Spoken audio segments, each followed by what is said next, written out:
Este es el tercer mapa, que se titula Tenancingo Malinaco, también es de 1591.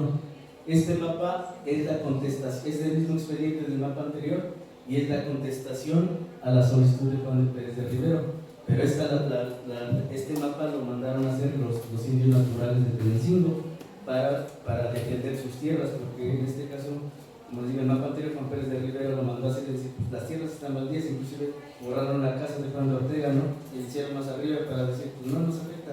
Entonces los naturales de Tenancingo, junto con Juan de Ortega, mandaron a hacer este mapa para responder a la corona española y decir, sí nos está afectando nuestras tierras, pero se menciona en el expediente que este mapa ya lo tenían desde hace muchos años atrás los indios naturales de Tenancingo, y lo único que hicieron fue agregar las glosas para litigios, y las agregaron, esas son recientes del conflicto, y en todas estas glosas se mencionan tierras de labor, y aquí es la tierra de labor de tal persona, y la de tal, la de tal, la de tal, y todas esas glosas las mandaron a hacer para decir que todas las tierras que se iban a afectar con la concesión del herido de molino de trigo para Juan Pérez de Rivero. Entonces, este mapa es de más tradición indígena, se recuerda, tiene elementos un poco más indígenas, porque fue elaborado ya por los naturales de Tenancingo, pero también se pueden ver ya los elementos europeos dentro de este mapa. Podemos ver, como justo mencionaban, los gritos toponímicos están de lado, hay 3 gritos toponímicos en la parte superior del mapa, y justamente hay otro dato importante que se ve que es de tradición más indígena, que no hay elementos cartográficos de orientación evidentes, ¿no? No hay un norte, sur, este, oeste, no se ve un elemento que esté marcando una dirección. Sin embargo, sí lo hay, lo mencionaremos más adelante. Podemos ver las iglesias como están representadas. Finalmente, esta fue una contestación o un intento de defensa de los masiguales de Tenancingo para que no fuera concedida este herido de molino, que al final sí le fue concedida, como lo hemos mencionado, ¿no? Siguiente, por favor. Aquí tenemos igual la misma topiaría para identificar cada uno de estos elementos. Siguiente, por favor. Adelante, siguiente. Y pues dentro de los más representativos tenemos este manantial que está ubicado en la comunidad de Chalchihuapan de Tenancingo. Así se representa, digamos, este manantial, y es la ubicación del lugar, ¿no? Se tomó la fotografía. Al final también les vamos a mostrar dónde está con el mapa georreferencial. Siguiente, por favor. Y el río, pues es el mismo que se representa en el mapa anterior. Les digo, básicamente es el mismo espacio territorial que se está representando en el mapa anterior y en solo que el anterior lo mandó a hacer con Pérez de Rivero, y los naturales.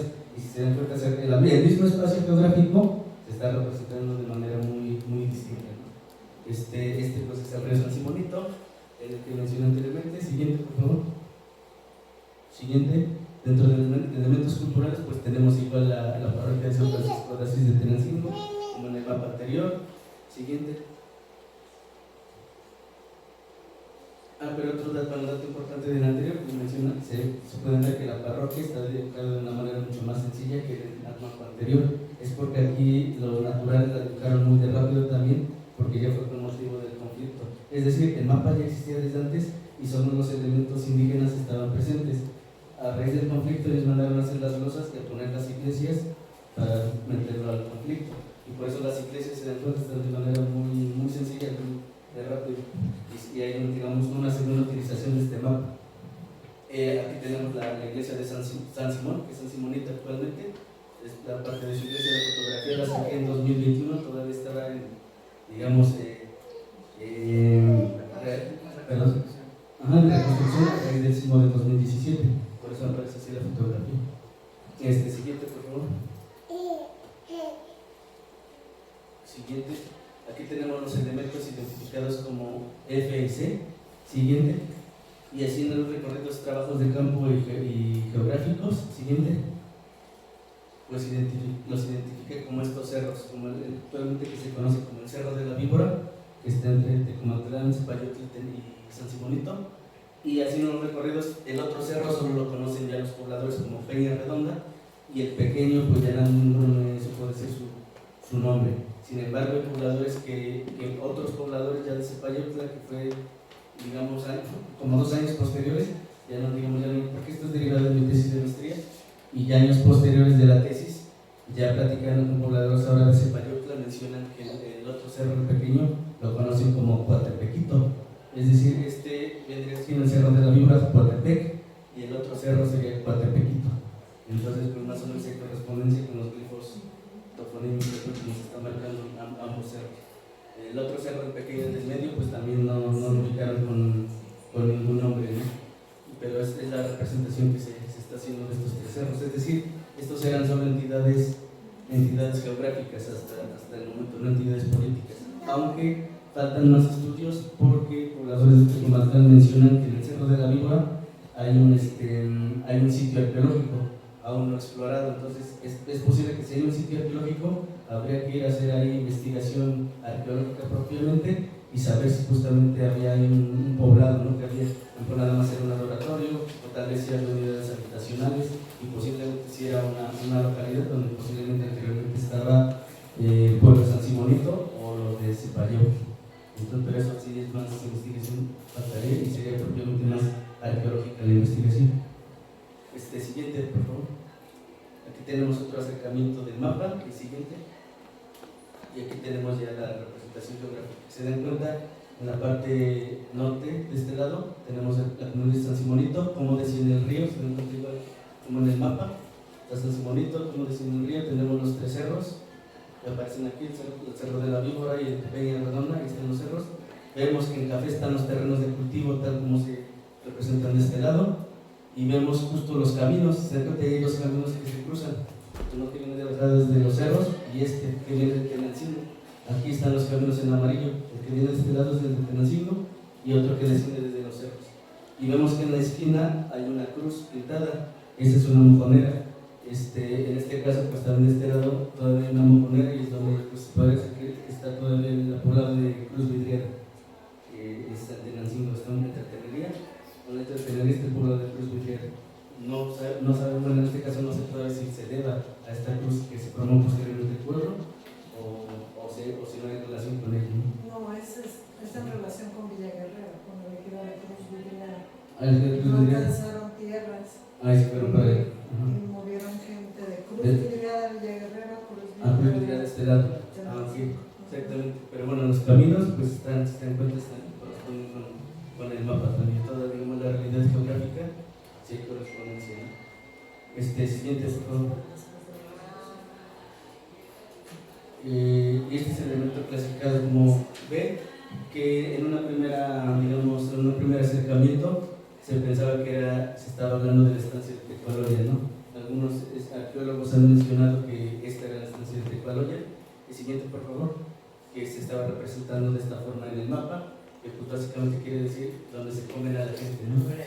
Y lo justificaba obviamente con estos mapas, con la comparación de estos otros mapas de los códices tipo Techioloya, que por ejemplo de Santa María de Oxelotepec, de Texcalucan y de Chichicaspan, y también el códice que está en Ocelotlán. Todos estos códices se representan de manera muy similar, ¿no? Solo que estos códices ya son más tardíos, ya son para el siglo XVII, y por eso se dan cuenta están todavía más españolizados, y estos más que nada ya parecen leones, ¿no?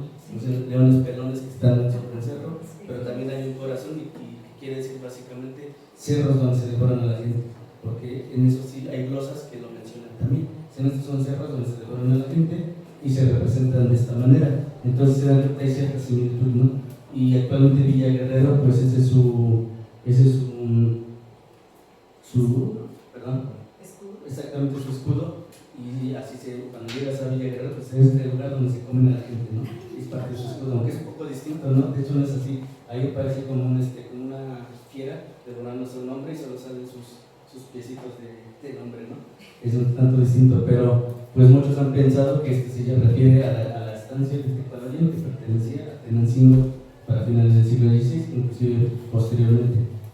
Y digamos esta es la referencia, ¿no? Siguiente. Aquí está otro ejemplo de códice. Siguiente.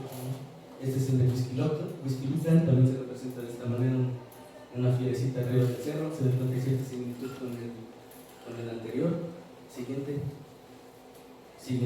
Listo. Y esta es ya la georreferenciación del mapa en el espacio actual. Si se dan cuenta, si hay correspondencia de la mayoría de los elementos en el mapa, pero justamente el glifo toponímico de Cuani no corresponde nada, diría que el poblado está ahí, aunque podría ser que también, como mencionó hace rato con de griega, pudieran haber sido movidos, ¿no? O pudo haber pasado otro tipo de situaciones.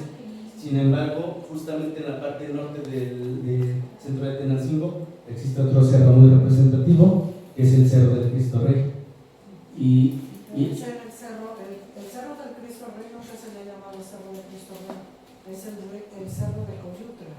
Justo ya iba a ir para eso. Entonces, esta fue la primera, el anterior que les mencioné fue el primer acercamiento. Posteriormente, haciendo más investigación etnográfica, pues hubo pobladores asignados de Tenancingo que justo me mencionaron eso. El Cerro del Cristo Rey es el famoso Cerro de Coyutla. Siguiente, por favor. Entonces, ya es la propuesta de que, por favor, que justo este Cerro de Coyutla estaría representando no un tecuani, este lugar, sino estaría representándose un coyote, ¿no? Que es al lado al lado de los coyotes. En este caso, pues se compara con el Códice Mendocino, que viene el glifo toponímico de Coyoacán, y se dan cuenta, hay más similitud con este personaje que está aquí en el cerro, en el Códice de Tenancingo, y este es del Códice Florentino, es otro coyote, o sea que es muy diferente porque es más tardío, la representación es más hispanizada. Sin embargo, si se dan cuenta de los colores y el tipo de pelaje, hay más similitud con el coyote. Otra referencia que nos da a entender que se refiere realmente a un coyote y no a un tecuani es que en la parte más norte del cerro del Cristo Rey, el cerro de Coyutla, pues está el parque del municipio de la Lina, ¿no?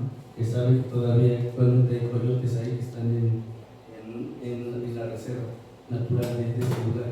Entonces también justo el cerro que es al lado de los coyotes, ¿no? Entonces fue lo que es Coyutla. Por eso pensamos que está haciendo referencia más bien a un coyote y actualmente estaría representando lo que es el cerro del Cristo Rey, el cerro de Coyutlán, no se le conoce. Siguiente, por favor. Y, bueno, a ver, regresamos un momento, por favor, y correspondería más geográficamente, más en donde estaba el mapa, por favor. Y correspondería geográficamente justamente más donde se encuentra pues este cerro, que está en la parte norte de Tenancingo, justamente en la representación actual. Ahí justamente es donde está el cerro de Coyutla. Entonces, por todos estos elementos, posiblemente sí está representando, es más seguro y probable que está representando al cerro de Coyutla, y es un coyote que se está representando, y no un tecuani, como se había propuesto la mayoría de arqueólogos de la UNEX, habían dicho eso, que era la estancia de Tecualoya. Entonces, ya las propuestas que se está refiriendo al cerro de Coyutla, y que era un coyote el que estaba representando. Siguiente, por favor, ahora sí.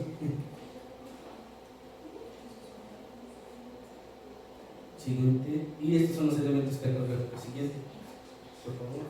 Aquí, por ejemplo, hay una propuesta justamente derivada de los códices prehispánicos, el códice de Indobonenses, que es un códice mixteco, en donde se propone que esta es una tradición indígena de eje direccional actual, en el que los topónimos están marcando un eje direccional, no nada más están representados de lado por el simple hecho de representarse, sino que en este caso los topónimos están volteando hacia el oeste, marcando un eje direccional, y con la llegada de los españoles, los indígenas utilizaron las iglesias para marcar el otro eje direccional, que en este caso es el este.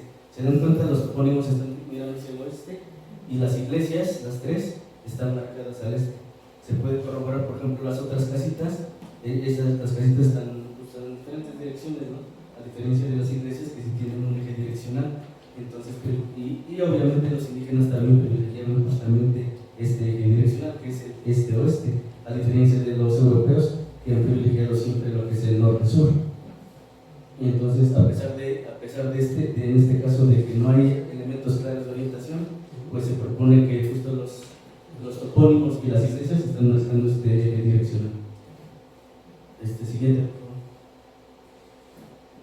Y pues estos son los polígonos de la cantidad territorial que representó cada uno de estos mapas, los tres mapas, ya con respecto a su región, que es Tenancingo y Marinalco. Si dan cuenta, los dos segundos mapas son los que tienen la mayor cantidad de tierra representada y se han clasificado como mapa regional, ya que están clasificando casi toda una región. Y el mapa de San Simón pues solo es un mapa local que está representando un pueblo en relación con su cabecera solamente, porque se encuentra todavía en mucha parte de lo que sería de Marinalco, ¿no? No se representa todo el municipio de Marinalco, por ejemplo. Siguiente. Y pues dentro de las consideraciones generales, pues es todo lo que se ha platicado durante esta presentación, ¿no? Que pues la mayoría de los elementos espaciales, tanto culturales como geográficos, de todos estos mapas, pues tienen en su mayoría correspondencia con la realidad espacial.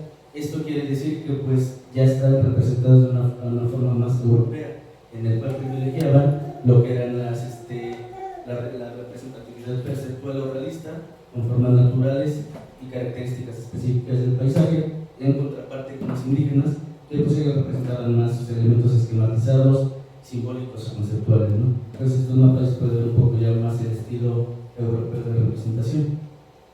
Siguiente, por favor. Y bueno, otra consideración es que en cuanto a los glifos toponímicos representados en el tercer mapa, pues los dos topónimos con forma de serpiente, como les decía, pues están representando entidades geográficas, en este caso para simbolizar el Cerro de la Víbora, Coatepec, que está entre Tecomacán y San Simonito, y el Cerro Peña, perdón, ¿no? El otro también ya no se conoce todavía su nombre, y no están representando entidades políticas, aunque pues falta más investigación, como les decía, por lo del sitio arqueológico. Puede ser que sí hay todavía más trabajo que hacer con respecto a que posiblemente ahí estaba anteriormente el pueblo de San Simonito o de Cepallego, algo me mencionaron los pobladores de Cepallego, pero eso pues ya es un estudio posterior, más de tipo arqueológico. Y en el caso del topónimo de Tecuaro y Coyote, pues yo propongo que obviamente está representando más al Cerro de Coyotlán, y es una entidad geográfica en este caso, a consideración de que también hay otra propuesta que posteriormente revisé, que también posiblemente dicen que la estancia de Tecualoyan justamente estaba en las faldas de este cerro, y después por diferentes situaciones hasta 1764 se movió para donde actualmente está el poblado de Villa Guerrero. Entonces también podría ser que cuando haya el proyecto de un entramado de estudios posteriores. Y sería todo lo que es.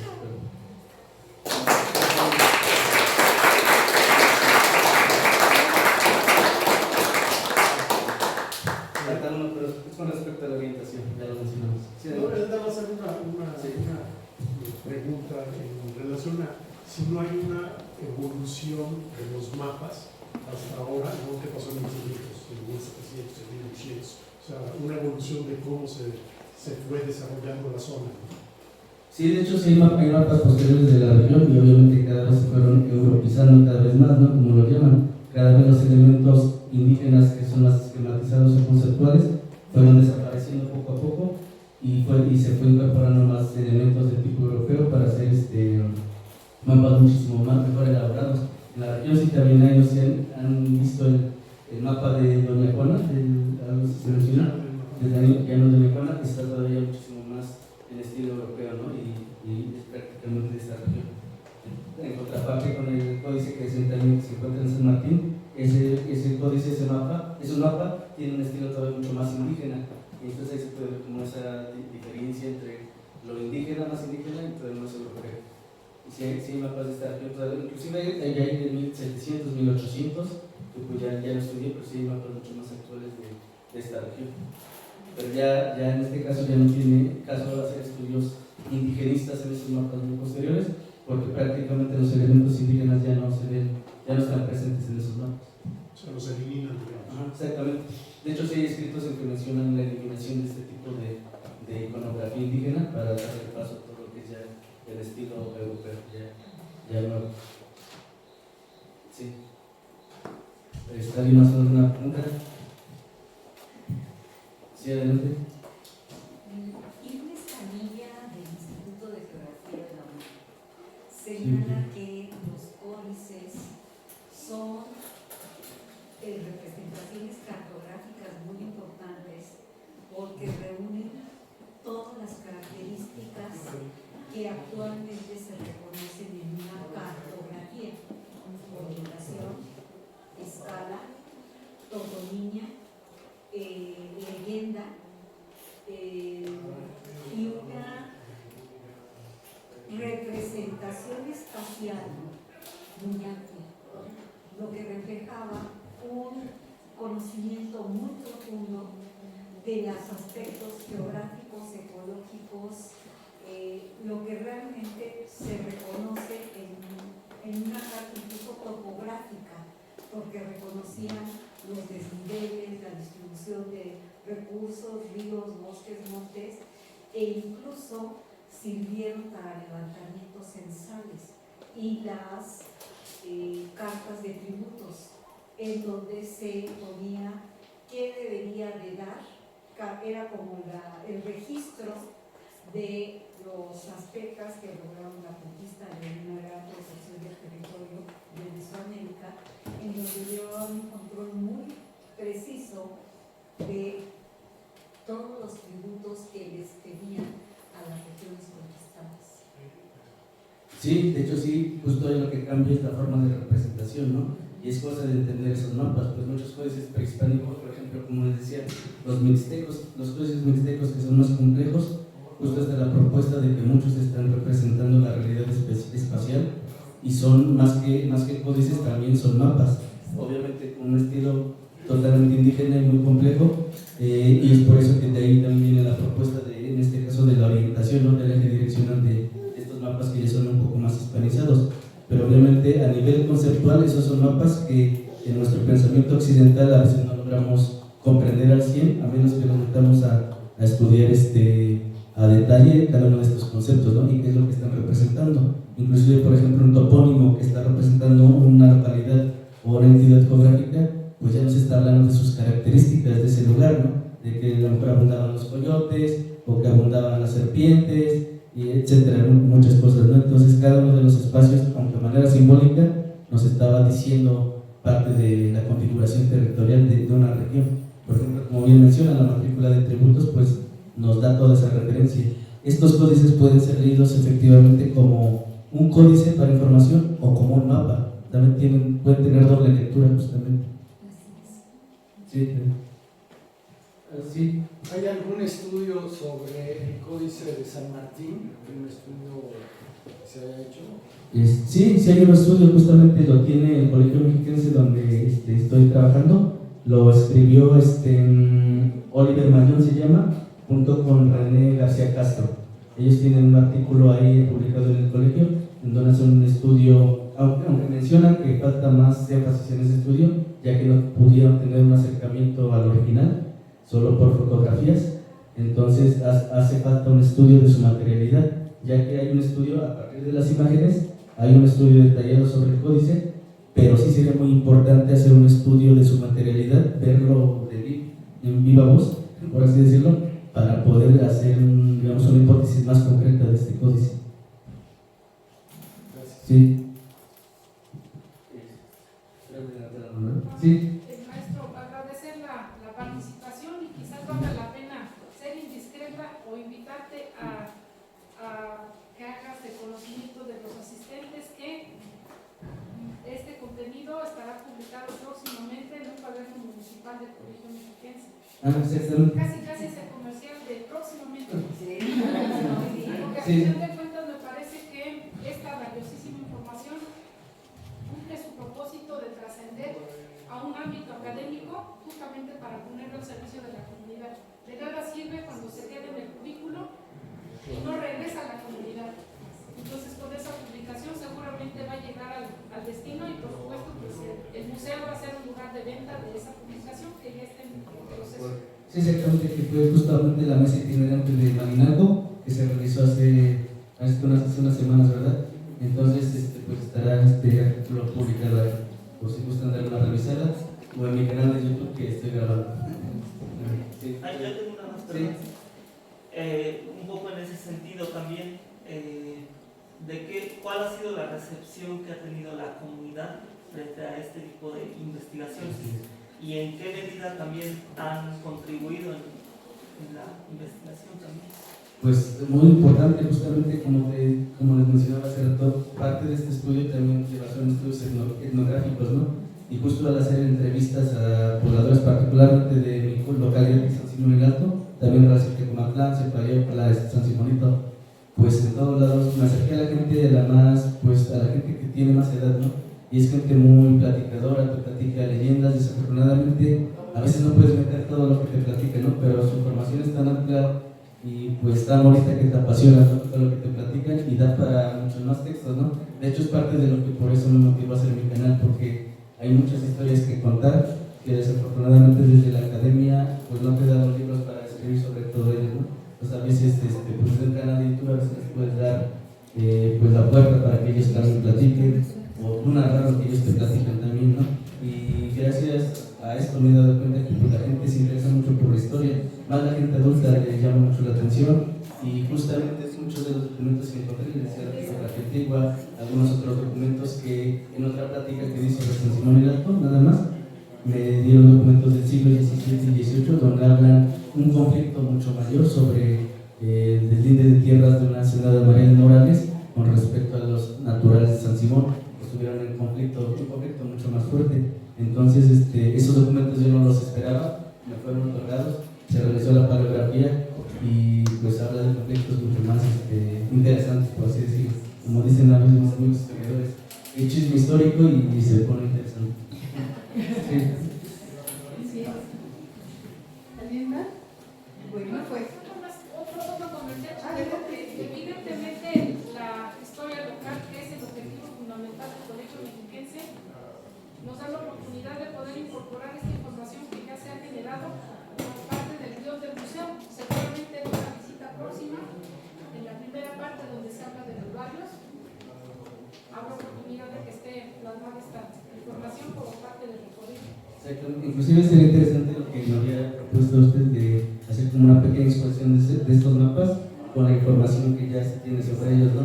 Las fotografías de los lugares identificados o cosas así para ver. Cuando sea la presentación del libro, no estaría mal abrir la exposición, presentar el libro y vender el libro. Exactamente, sí, estaría muy bien. Pues muchas gracias a todos por asistir.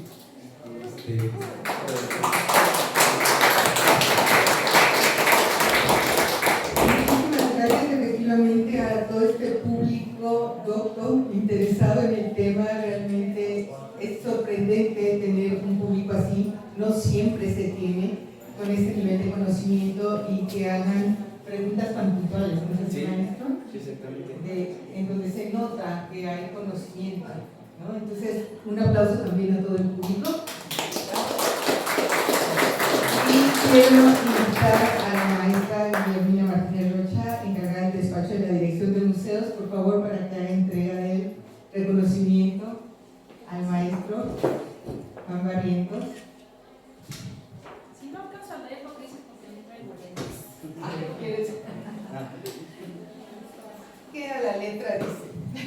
La Universidad Autónoma del Estado de México otorga el presente reconocimiento al maestro en Historia Juan Barrientos Cruz por la impartición de la conferencia Mapas hispano-indígenas del siglo XVI de Malinalco y Tenancingo, que se presentó en el Museo Universitario Dr. Luis Mario Schneider, Malinalco, México, 9 de agosto de 2025, Patria, Ciencia y Trabajo. Signado.